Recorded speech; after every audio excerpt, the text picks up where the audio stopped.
avec la troisième et dernière partie qui est le domaine de la thermalisation. Vous savez, ce fameux domaine très important, hein, pourtant, mais dans lequel notre modèle de diffusion de choc élastique n'est plus valable. Première remarque que je peux faire à ce sujet, c'est qu'il va y avoir des modifications de ma section efficace microscopique quand je vais passer sous l'électronvolt. Vous vous rappelez, jusqu'à présent, on avait, dans le cas, par exemple, de l'hydrogène, considéré que tout se passait bien, j'étais à 20 barnes, j'étais entre le MeV et l'électronvolt, et il n'y avait pas de problème. Oui, mais sous l'électronvolt, c'est pas la même histoire. Parce que il y a une première hypothèse qu'on avait fait et qui n'est plus valable, c'est que le noyau cible est immobile. Donc, ne serait-ce que pour ça, ce premier point, il faut mettre à jour la section efficace de diffusion. En fait, cette prise en compte du mouvement d'agitation thermique des noyaux cibles, elle peut s'expliquer, elle peut se comprendre comme ça, c'est que quand on suppose que A est immobile, dessiner une section efficace, tracer la valeur de la section efficace, sa variation avec la vitesse du neutron ou avec la vitesse relative du neutron par rapport au noyau cible, ça, normalement, c'est la seule bonne variable pour dessiner une section efficace. Indépendamment du noyau cible, on représente la vitesse relative. C'est ça l'énergie disponible dans le centre de masse. C'est ça qui va caractériser le vrai profil, je veux dire, absolu de la section efficace. Alors, on ne vous l'a peut-être pas dit, c'est pas grave.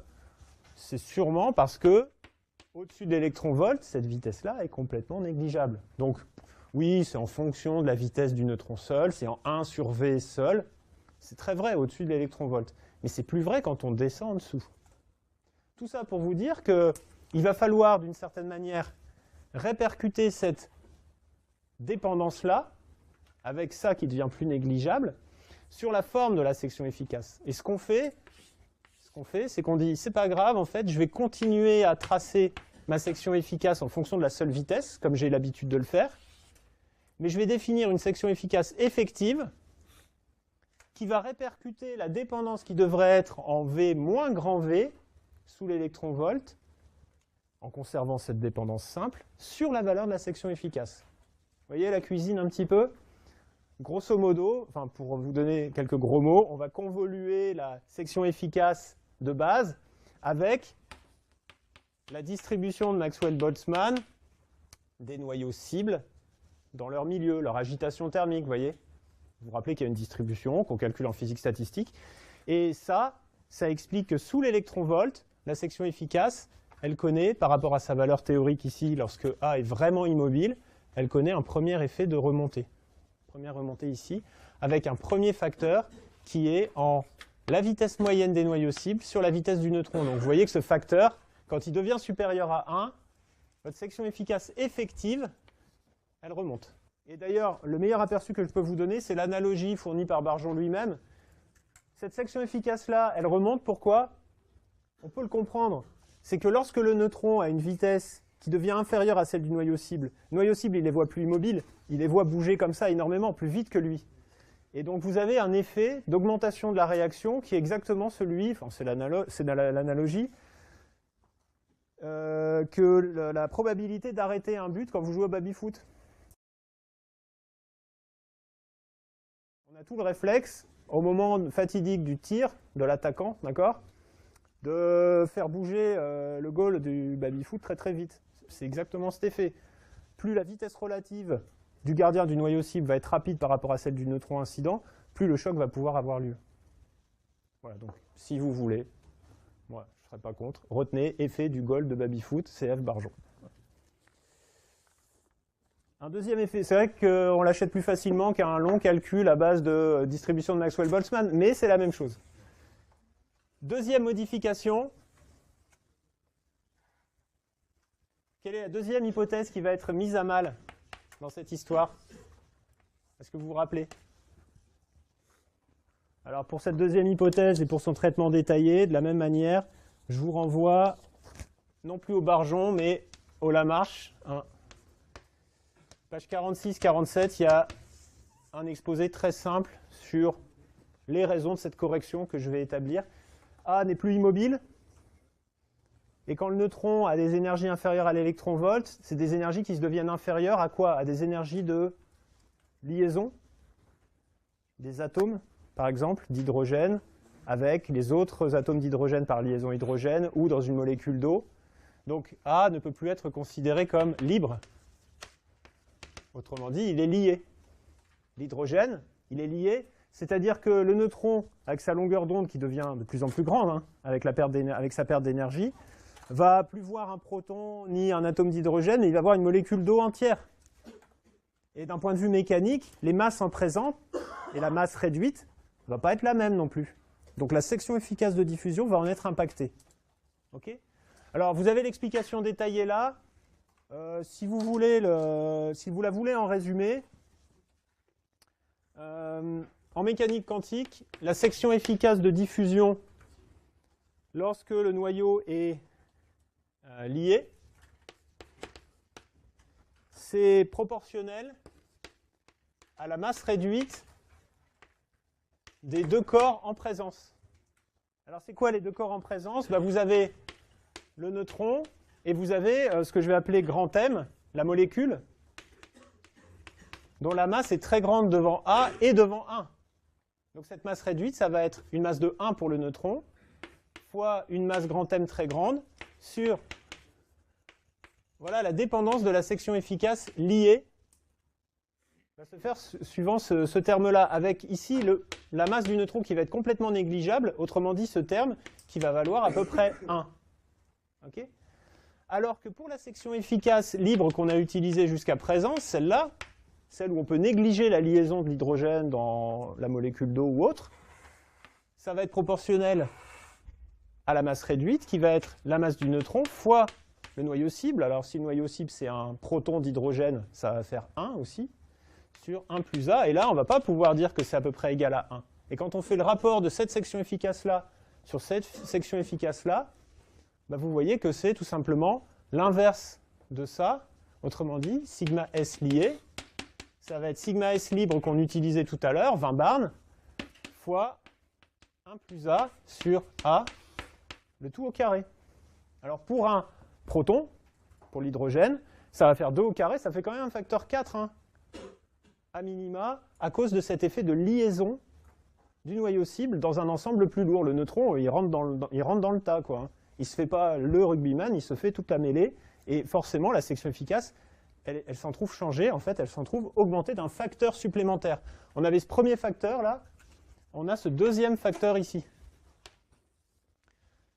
Ce qui explique ce qu'on a vu dans le TD précédent sur la préparation du TP neutron, mesure de la longueur de diffusion, dans le plexiglas ou dans l'eau, c'est pareil, que à kT, pour l'énergie la plus probable pour phi de E, l'hydrogène en diffusion c'est 50 barnes, c'est pas 20 barnes. Grosso modo 50 barnes. D'ailleurs, quand vous regardez dans les tables, ça vous a peut-être déjà choqué une fois, j'espère, les tables de section efficace de diffusion de l'eau, sigma S d'une molécule d'H2O, alors les petits sigma, attention, il faut tenir compte des proportions stoïchiométriques, hein, ce n'est pas les grands sigma qui les intègrent déjà, c'est 104 barnes, et non 44, c'est la valeur qu'on vous donne, parce qu'on vous le donne à kT. Parce qu'on répercute cette correction dans les tables. Mais si dans la même table, pour les mêmes neutrons thermiques, vous regardez sigma S proton, là on vous donne 20 barnes. C'est faux, ça devrait être 50. Mais on la donne quand même, parce que ça c'est la valeur utile quand on fait des calculs en ralentissement. Sinon il faudrait dire aux gens, alors en thermique c'est 50, mais si vous calculez des choses en ralentissement, attention il faut prendre 20, etc. D'où cette incohérence que vous pourrez vérifier, d'accord, dans les données. Enfin, c'est une incohérence assumée mais pas explicitée, quoi. Bien. Bon, vous voyez, donc dès qu'on descend sous l'électron-volt, les choses se compliquent un peu. Ceci dit, et c'est le deuxième point auquel je veux venir sur la thermalisation, il est quand même possible en pratique de passer sous l'électron-volt. Je veux dire, dans un REP, il y a la région très importante sous l'électron-volt, qui est celle des neutrons d'énergie thermique qui induisent des fissions.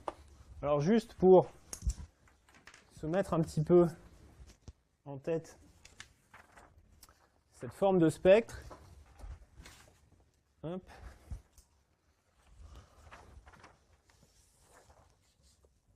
Voilà, je vais la dessiner à main levée, comme ça je pense que vous pourrez aussi le faire. Juste 2-3 considérations à faire sur la façon dont, dans la partie sub-électronvolt, se répartissent les neutrons en termes de densité énergétique dans un REP. D'accord ?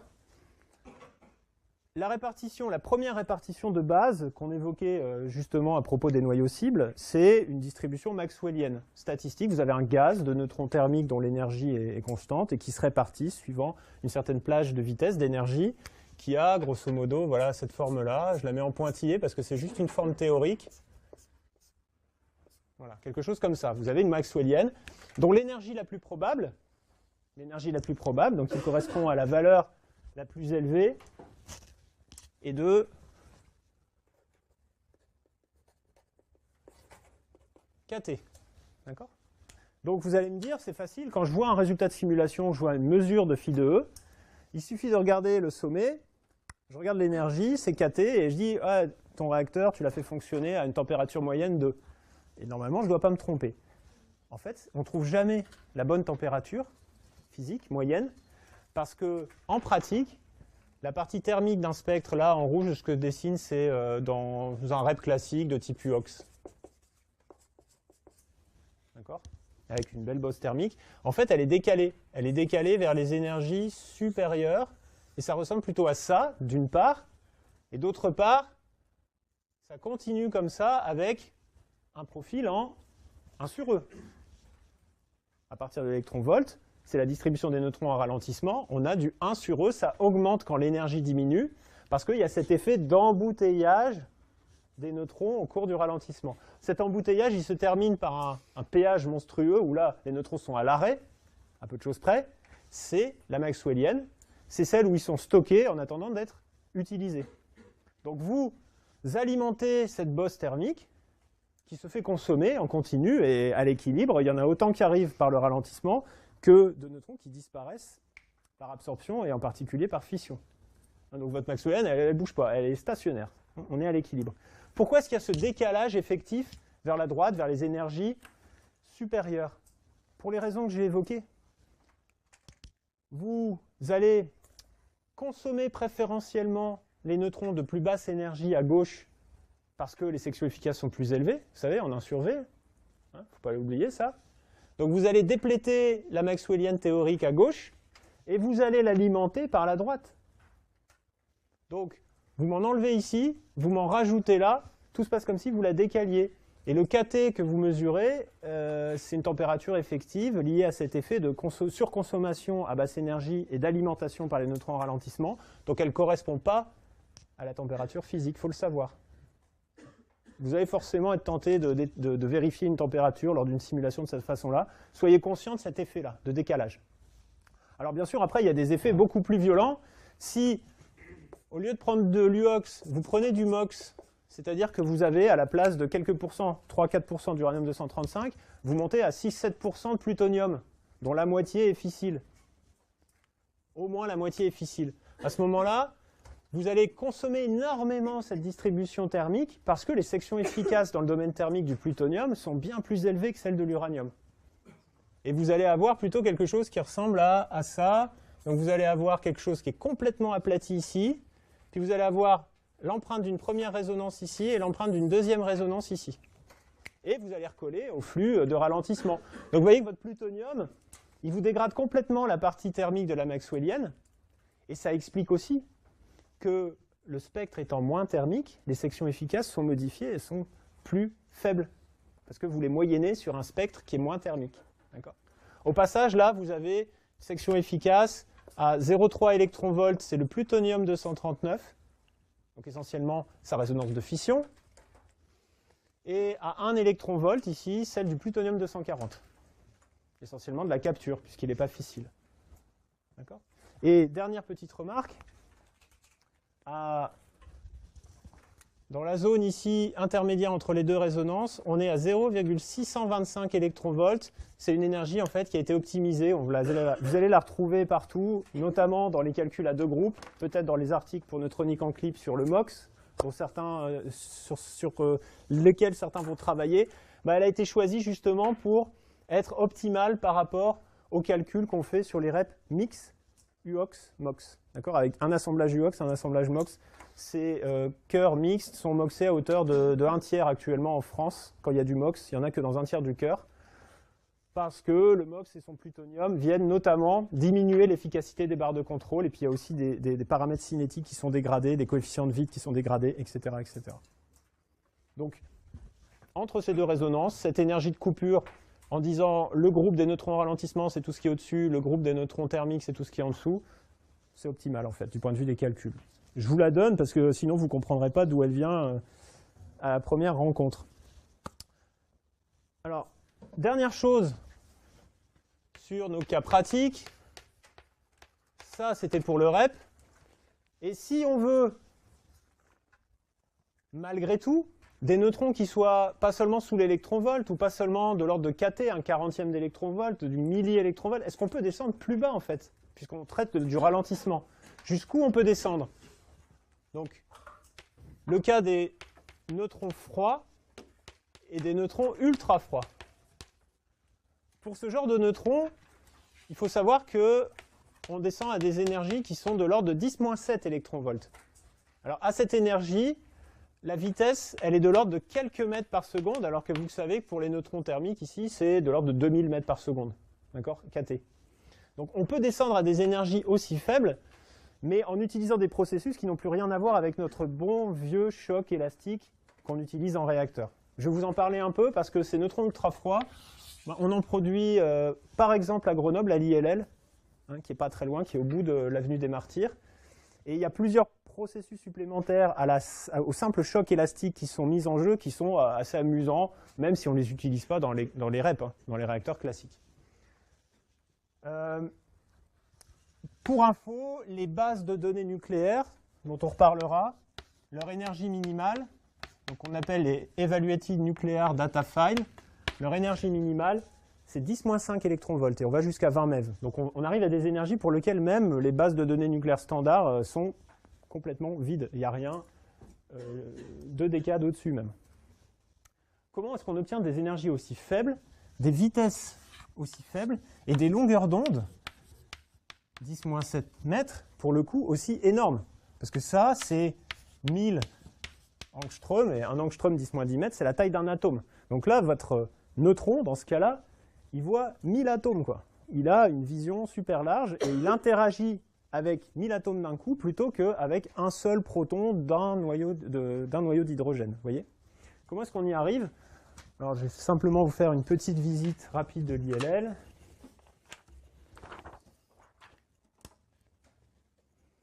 Donc vous avez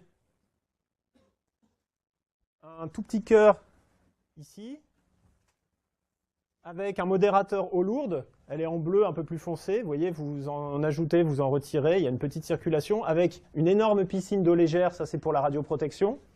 Et au centre de ce cœur-là, donc qui est ici, donc là, c'est quand vous avez une vue plongeante avec le bleu de Cherenkov. D'accord? Donc c'est les gammas qui sortent du combustible, qui propulsent des électrons de l'eau, et ces électrons chargés à des vitesses supérieures à la vitesse de la lumière sur n, l'indice optique de l'eau, rayonnent un cône de lumière Cherenkov. Bleu, parce que le bleu, vous savez, comme dans le ciel, c'est ce qui est le plus absorbé et plus réémis.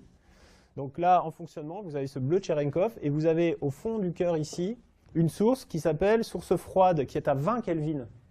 C'est du deutérium liquide, D2 liquide.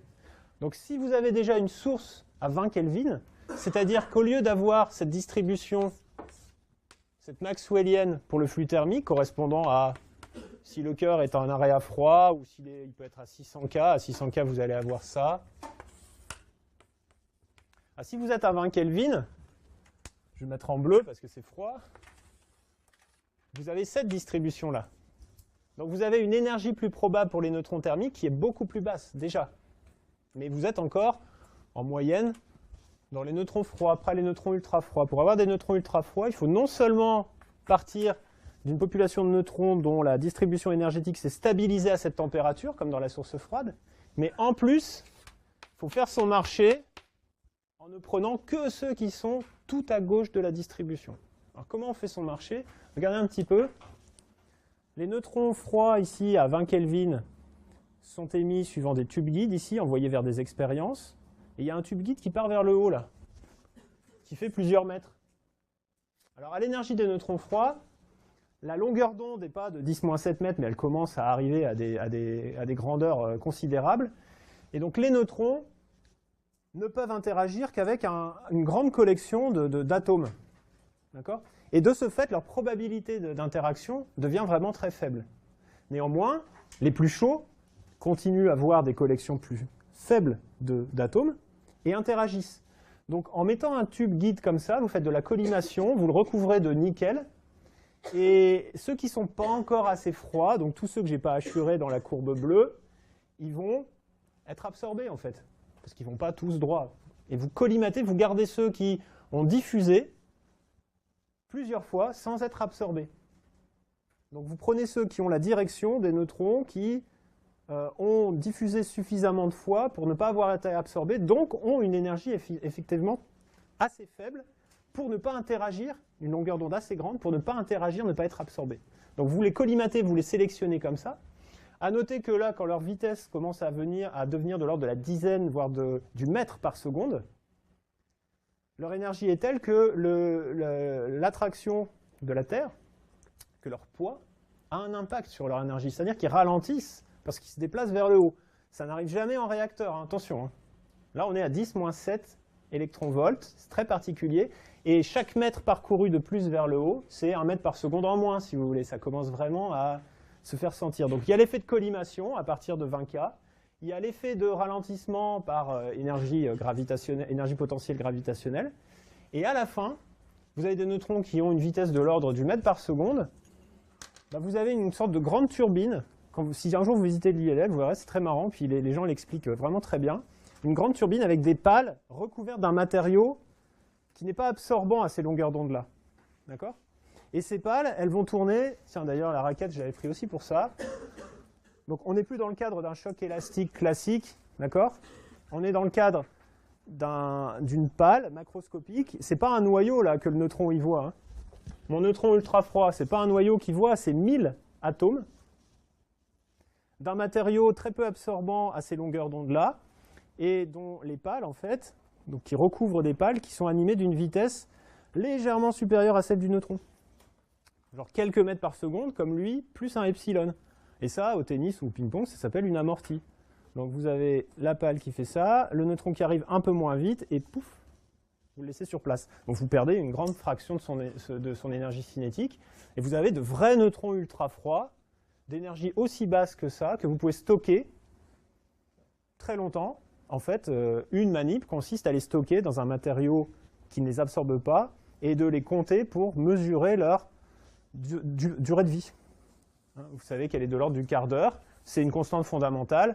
Si vous ne les stockez pas suffisamment longtemps pour constater la décroissance suivant cette demi-vie, vous ne pouvez pas la mesurer. C'est une utilisation possible. Il y en a d'autres. Mais c'est en dehors du sujet de ce cours. À la prochaine fois. Bonjour. Oui, bonjour. Astérix, il est là? Astérix. Et pourquoi pas Obélix, pour une poussiette? Attends.